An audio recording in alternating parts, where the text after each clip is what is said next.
Hi everyone, it's Tonya Gibbs and welcome to my channel. Today we are going to make a mixed media notebook. This is an Yvonne Blair Art Girls project. These are the cute little mixed media notebooks that we're going to make today. We're going to use some old Gelli arts prints that we have created. I'm going to feature these beautiful stamps from Impression Obsession and Yvonne Blair Designs. These stamps are available at your local stamp retailers, but if they're not, I will also include a blog post that has them linked up online for your purchase as well. If you have a local stamp store, please ask them to carry these stamps as well. So let's go ahead and get started on our project today. When I do my mono printing, I typically have mounds and mounds of these laying around. So today I want to share with you a project that it doesn't necessarily focus on the mono printing itself, but what to do with all of those wonderful prints that you've already pulled. So for today's project, I've already gone through my stash and pulled out one that I think is going to work perfect for today's project. I've trimmed it down to 7 inches by 5.5 inches. And I was looking for one that had a piece that has a nice area where I can do some stamping on my cover, and I'm going to fold it in half, and then I'm going to round the corners with a 1/2 inch corner rounder. This is the We Are Memory Keeper's corner rounder. It's nice because it has a 1/2 inch on one side and a 1/4 inch on the other side.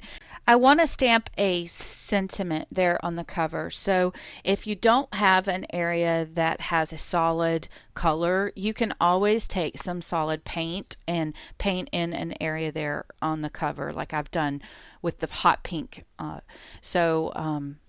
You know, never fear if your mono printing is too busy in that area. You can always just take a solid color paint and paint in. So what I'm going to do now is try and find a sentiment stamp that will fit in that area.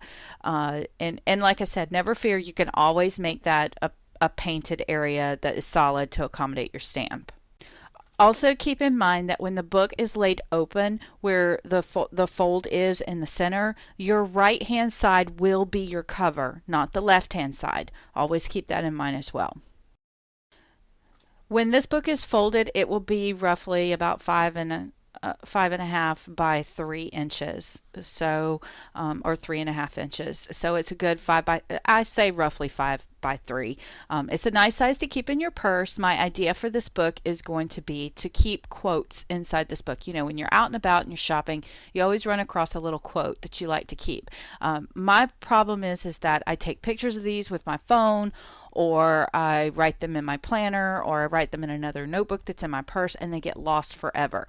My idea for this is that I would like to keep these in an area where I know that they're targeted for scrapbooking or journaling, art journaling. And in something this bright, it clearly says to me art journal. So this notebook will forever live in my art space, and since it looks like an art project, I hope I won't lose these. So what I'm doing now is laying out my stamps and trying to decide which ones I want to use for this project, and trying to decide which screens I want to use, or other things, elements I want to use to kind of help to while this is so bright right now, I want to bring in some of my stamps from Yvonne Blair and just sort of use those as elements on this to sort of tone it down a little bit, and then just add a little pop of life. This is the Scribble Flower, and I'm taking some pink acrylic paint and white gesso, and I'm mixing them together with my finger and swirling them around, and this is going to diffuse some of the busyness that's going on in the background. I don't want to completely cover that luscious background because I do want some of those colors to pop through. It is important to note that you do want to use acrylic paint for these notebooks because it won't bleed if it gets wet, and it is permanent, and you don't want it to become sticky later on down the road because it is going to live in your purse.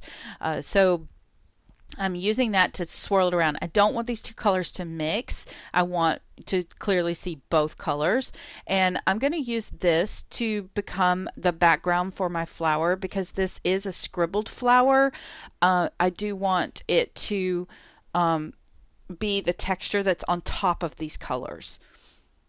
I've placed my sentiment stamp there in the center so it can be my placeholder for where I want to put my sentiment. I don't want to add it yet because I don't want to mess with the embossing that I'm going to add to it.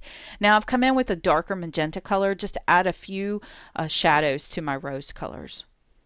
I'm going to allow that paint to dry really well before I go on to my next step. I've pulled out my Versamark ink and it's time to begin some of my heat embossing. I'm going to take that Scribble Flower from Yvonne Blair and I'm only going to emboss the top of this flower. I don't need the leaves or the stem. And I'm going to place it right on top of those little pink spots that I've created. Now some of those are going to bleed off the page and that's fine. I just want a touch of this and I am going to, you know, it's okay if some of those emboss are a little irregular. This is mixed media and that's what is part of the charm. And then don't worry about where your sentiment goes. I'm going to do that last. And then I'm going to go ahead and hit that with a little bit of this Ranger Gold embossing powder. I really love this color. I think the name has been replaced with Princess Gold. It's a really beautiful gold and it does do a really nice crisp beautiful gold color. It's really a nice gold. So once I get that all done and I heat emboss this, it's going to have a really nice, it's almost going to give it like it's a gold foil. Gold is super popular right now and it's a really nice way to add the gold foiling to my notebook. Now I'm going to go ahead and heat emboss my sentiment. Now it's very important to note that this book is very busy at this point. So you want to use a color, an embossing color that is going to be very contrasting against whatever color you have in your background. While I'm using these color palettes on mine, you want to really make sure you pay attention to whatever is on your mono printing and use what is appropriate for yours. It might be black, it might be white, it might be gold. So pay attention to the color palettes you're using to really make them pop. In this case, and I had so much gold going on my notebook, I felt that white would be more appropriate for my sentiment to help it pop. So this sentiment says, be the kind of woman who when your feet hit the floor in the morning, the devil says, oh crap, she's up. So I really enjoyed that and it made me laugh. So I thought that would be a great sentiment for the top of my book. So all great mixed media projects have a little bit of doodling going on. And this is actually a background die cut from Dynamics Dies. And I have just cut it out of a really good thick cardstock and I have been using it forever in my stash for my mono printing and it's super sturdy because it's got layers and layers of paint on it and I'm just using a white gel pen to doodle a few of these little designs around in my background. To me it kind of reminded me a little bit of a trellis and it helps to ground my roses a little bit. So now I'm taking a red paint pen. This one's made by Elmer's. You could use any paint pen, but I'm adding little red dots to the center of my roses and this just kind of adds them a little bit of depth and pulls in some of that paint from down below and gives them a little depth. I really like this effect too. And you know, just I could go on for days with all of this doodling on this cover and I may continue to add doodles to it. This is definitely a step that you could have skipped, but once you get started, you just can't quit. So now I've pulled out my Mermaid stamp, and I'm going to encourage you to take a look at your stamps and look at the way that they're designed and see if you can find a different purpose for them. I didn't want to use black paint, so I've pulled out a Heidi Swapp navy blue paint, and I'm taking the side of my Mermaid stamp where she has kind of a vine feel to her, and I'm stamping around the edges of my flowers and adding some of that to the edges of my roses and it gives them a leafy look. So this is the center of my notebook. I've taken about 6 pages and cut them down to about 6 3/4 by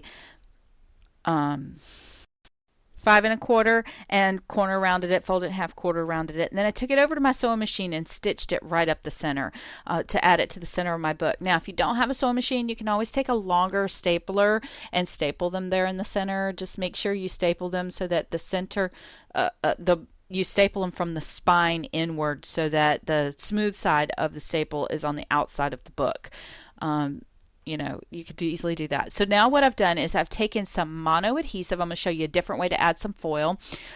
Take some mono adhesive because it's a two-way glue, so it's sticky on it once it's dry. And I've just kind of put a really thin coat of it there on the inside of my book and allowed it to dry really good. Then I've taken these foil sheets from Deco Arts and I'm going to burnish them on there. Now you do want to make sure that you completely cover that mono adhesive or else it will be sticky.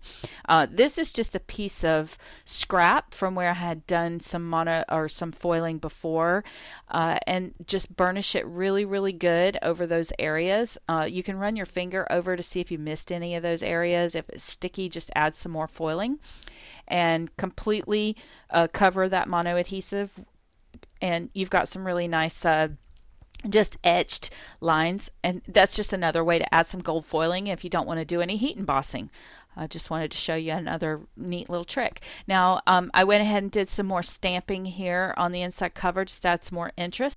And this time I used my same navy blue ink, and I used the Swirly Vine stamp on the inside here of this one. You do want to go ahead and dry that really well because this ink does have some oils in it to make it a little more permanent, and your gel pens will kind of clog up, so you do want to make sure that's good and dry before you begin tracing over the top of it. But again, just to bring that white ink to the front on the inside. I could doodle in this book for hours. You could even save this doodling until you're, you know, somewhere off and you just need to have some time to doodle. You could do this like sitting in a office somewhere waiting for a doctor's appointment or something. I like to do that too.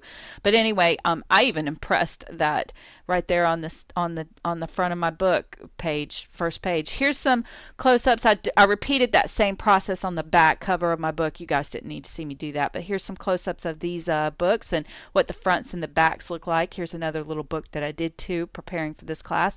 So thank you so much, guys, for hanging out with me today. If you decide to do this project, please make sure you hashtag YB Art Girls Fun and share it with us in some social media. We would love to see you guys doing these books. Also, don't forget to hashtag following Tonya Gibbs. I'd love to see what you guys are doing too. Anyway, have some fun, and if you've enjoyed this production, please don't forget to give me a thumbs up, leave me a comment, and share it with a friend.